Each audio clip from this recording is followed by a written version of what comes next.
Mirëmëngjes, Mario. Mirëmëngjes, Mario. Mirëmëngjes, Matilda, mirëmëngjes, Flori, mirëmëngjes të gjithë teleshikuesve të Radio Televizioni Shqiptar. Jemi me zhvillimet kryesore të deri tanishme në një kohë kur siguria globale përballet me sfida të mëdha për shkak të konflikteve të shumta ushtarake. Shqipëria ka rikonfirmuar përkushtimin e saj ndaj aleancës më të fuqishme ushtarake në botë, para nisjes së samitit të liderëve të NATO-s në Hag të Holandës. Kryeministri Edi Rama u takua me sekretarin e përgjithshëm të NATO-s, duke garantuar rolin aktiv të Shqipërisë në ruajtjen e sigurisë rajonale, me një fokus të veçantë ndaj situatës në Kosovë. Gjatë takimit Rama diskutoi me holandezin Mark Rutte për mundësinë që NATO të mbështesë financiarisht ngritjen e një porti ushtarak në Durrës, që do vijë në dispozicion të operacioneve të aleancës në rajon. Iniciativa vjen si pjesë e vizionit strategjik të Shqipërisë për të thelluar bashkëpunimin ushtarak dhe për të rritur kapacitetet logjistike të NATO-s në Ballkanin Perëndimor.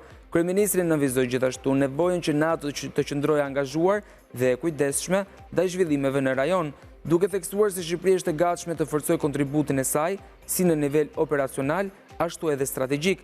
Ai zhvilloi edhe takime me senatorë të grupit vëzhgues për NATO në Senatin Amerikan, duke shtuar më tej idenë e Shqipërisë si një partner e besueshme në arkitekturën e sigurisë euroatlantike.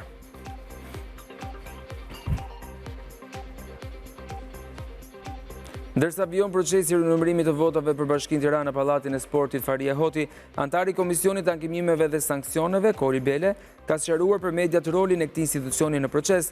Bele theksoi se KAS nuk ka kompetenca hetimore për manipulimet e mundshme apo devijimet gjatë procesit zgjedhor, por merret vetëm me rinumërimin e fletëve të votimit si pjesë e vendimeve procedurale që burojnë nga ankimimet e subjekteve politike. Çdo devijim apo manipulim përbën krim zgjedhor dhe hetimi i tyre është detyrë institucioneve të tjera ligjzbatuese, u shpreh ai, duke nënvizuar ndarjen e qartë të përgjegjësive. Sipas tij, procesi po ecë me ritme dhe pritet që rezultatet të jenë gati së shpejti, ndërkohë që tensioni politik dhe dyshimet për integritetin e votës veten ende të larta.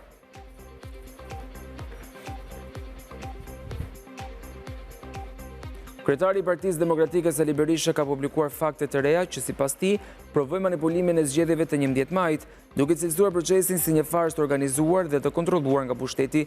Në një dalje publike, Berisha denoncoi një rast konkret në zonën e Peqinit, ku sipas tij komisionerët jo vetëm kontrolluan çdo votë, por edhe bashkëpunuan me zgjedhësit që ta hedhin votën në favor të Partisë Socialiste. Kjo, tha ai, përbën një ndërhyrje flagrante në procesin zgjedhor dhe bën të pamundur njohjen e rezultateve nga Partia Demokratike. Natyrisht betejë do jetë shumë planshe, komplekse, është një betejë e gjerë, por me bindjen tonë më të thellë që do fitohet, deklaroi kryedemokrati, duke theksuar se lufta për rikthimin e zgjedhjeve të lira do përfshijë të gjitha fushat, përfshirë ato politike, institucionale dhe ndërkombëtare. Berisha theksoi rëndësinë e mbështetjes së faktorit ndërkombëtar, duke përmendur reagimin e Asamblesë Parlamentare të Këshillit të Evropës pas publikimit të disa pamjeve të asaj që ai quajti ndërhyrje brutale e elementeve kriminal xhabaft, të nxitur nga ministri Blendi Goxha, ndërsa një zonë që po bënte detyrën. Ai premtoi vijimin e denoncimeve ndërkombëtare, pavarësisht kritikave që sipas tij vijnë nga ata që duhet të mbulojnë realitetin.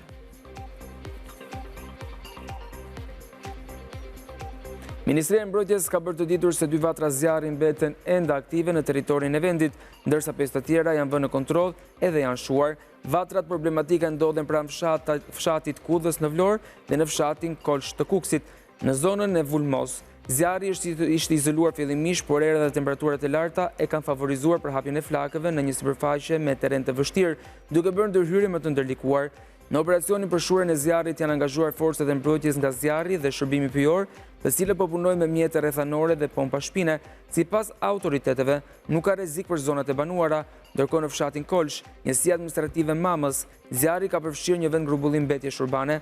Puna për fikjen e flakëve po vijon me angazhimin e 2 automjeteve zjarfikse, 10 efektiveve, një fadrome, një ekskavatori dhe disa kamionëve, me mbështetje nga Drejtoria e Shërbimeve të Bashkisë. 5 vatra të tjera tashmë të shuara janë regjistruar në fshatin Dërfan, Bashkia Mirdit, zona e Astirit, Bashkia Tiranë, lagjen Nishfidanishtje, Bashkia Vlorë, fshatin Amonic, Bashkia Selenic, fshatin Shion, Bashkia Elbasan. Ministria nënvizon se situata vijon të jenë në monitorim të vazhdueshëm, ndërsa ekipet në terren janë të gatshme për të reaguar ndaj çdo përkeqësimi të mundshëm.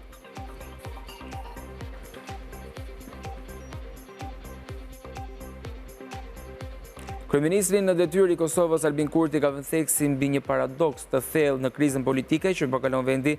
Sipas tij, sjellja e opozitës ka tejkaluar logjikën demokratike, pasi në vend që të përpiqet të shkurtojë mandatin e qeverisë, po kontribon në zgjatjen e tij. Në vend të një përballje institucionale, opozita po zvarri procesin e konstituimit të kuvendit, duke mbajtur peng krijimin e institucioneve të reja. Kreu i qeverisë e sheh këtë qëndrim si të pashpjegueshëm dhe të dëmshëm për funksionimin demokratik të vendit. Ai përjashton mundësinë e ndonjë marrëveshje të fshehtë për të qëndruar në pushtet dhe thekson se zgjidhja e krizës duhet të vijë përmes votimit të fshehtë dhe krijimit të një kuvendi funksional. Vetëm pas kësaj faze, partitë do kenë mundësi të provojnë shumicën për krijimin e qeverisë së re. Përpjekje për të gjetur një zgjidhje politike kanë hasur në refuzim nga ana e Lidhjes Demokratike të Kosovës, ndërsa përplasja ka mbetur në pikën e zgjedhjes së kryetarit të kuvendit.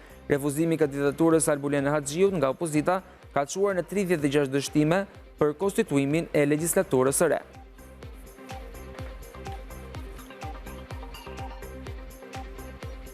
Kryeministri i Izraelit Benjamin Netanyahu ka deklaruar se vendi i tij ka arritur një fitore historike ndaj Iranit pas një serie goditjesh që sipas tij kanë eliminuar kërcënimin bërthamor iranian dhe kanë dëmtuar rënd kapacitetet ushtarake të Teheranit. Në një deklaratë publike drejtuar kombit, ai ka lavdëruar rolin e presidentit amerikan Donald Trump, duke cilësuar si mbështetësi më të madh që Izraeli ka pasur ndonjëherë në shtëpinë e bardhë. Netanyahu theksoi se sulmet e shëbaz ndaj Iranit ishin një sinjal i qartë solidariteti me Izraelin, ndërkohë që vetë forcat izraelite kanë arritur të shkatërroni programin e prodhimit të raketave balistike iraniane, si dhe shumicën e sistemeve të lëshimit. Ai përshkroi operacionin e fundit si goditje më të rëndë në historinë e regjimit iranian, duke cilësuar si një moment vendimtar për sigurinë e Izraelit dhe rajonit.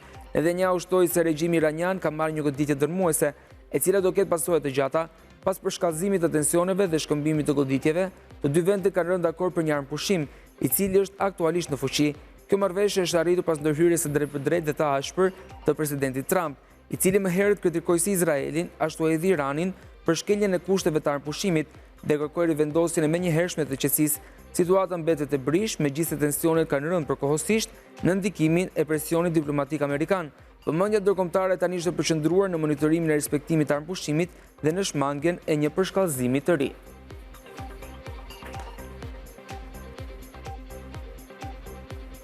Do flasim tashmë për sport. Franco Burraj vendos një rekord të ri kombëtar në atletik.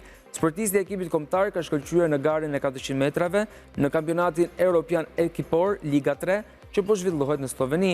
Franco Burraj e ndali kronometrin në kohën 45:87 sekonda, duke marrë medaljen e ardhe dhe duke dhënë pikë të rëndësishme Shqipërisë për kualifikimin ekipor në Ligën 2.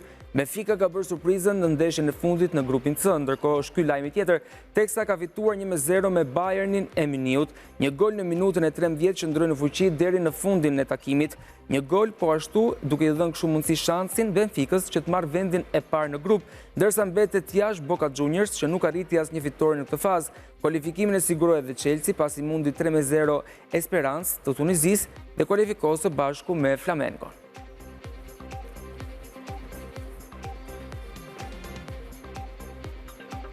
Lioni është rrëzuar në ligën e dytë franceze për shkak të problemeve financiare. Në auditimin e bërë në fillim të javës, klubi francez nuk ka mundur të justifikojë situatën financiare.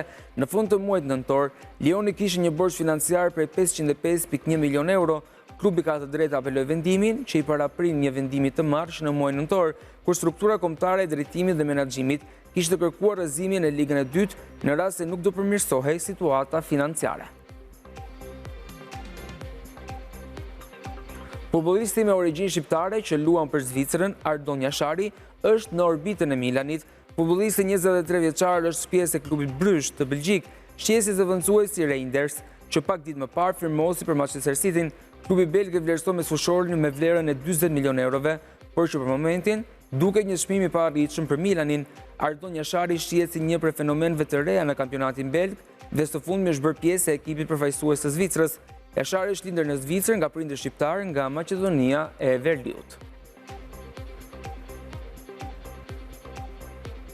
Ishte gjithçka përgatitur në këtë ndërprerje informative, bashkë me Herta Kofshë.